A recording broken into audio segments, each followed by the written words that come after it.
Natalie with Heart Music, and I'm going to introduce the flute to you today. The flute is a woodwind instrument. It's in a family with the clarinet and the oboe and the saxophone. And the way we make sound is by blowing across this embouchure hole right here. So we blow across that hole, kind of like if you are hoo-hoo on a water bottle or a Coke bottle. Same idea. All the other wind instruments that use breath to make sound, blow straight in, but when we do that, it's just an airy sound. So we blow across the hole to make a sound.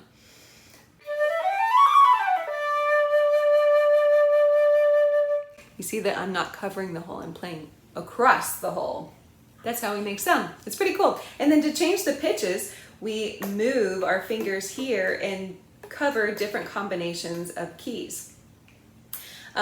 There are a lot of keys on woodwind instruments, like more keys than any other instrument probably that I can think of, except for like the piano and stuff.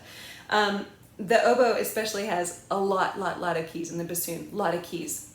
And we have 3 sections to our instrument. So there's the head joint that goes to here, the body, and then the foot joint, and we put those together to make the flute. The flute, because we blow across, has the opportunity to make some kind of pretty cool sounds that are called extended techniques. We can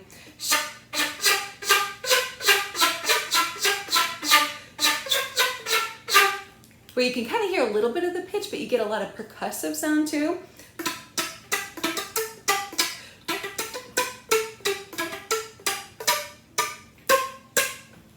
Yeah, fun sounds, all kinds of cool fun sounds we can do. We often think about the flute in a classical way. It's really beautiful in the orchestra especially, and in a band it's a very high on the pitch, so it's like a high part of the band and orchestra. But we can also play Latin and jazz music.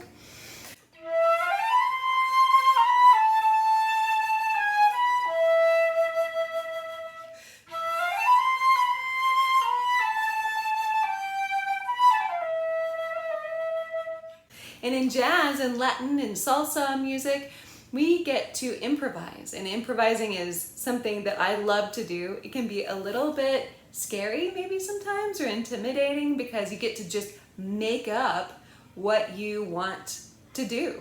You get to make up what you want to play. But more than being scary at first, you move past that, and then it's so like liberating and really satisfying and expressive, because you just get to play what you want. Other people are playing around you, and then you get to make up what you want to play, and it's really awesome.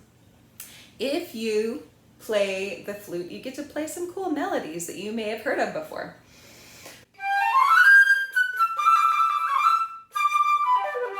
Like that from the Nutcracker.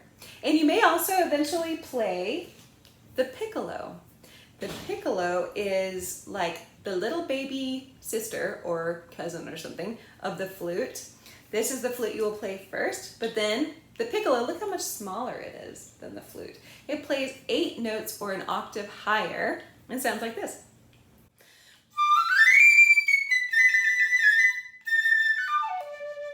It's really high.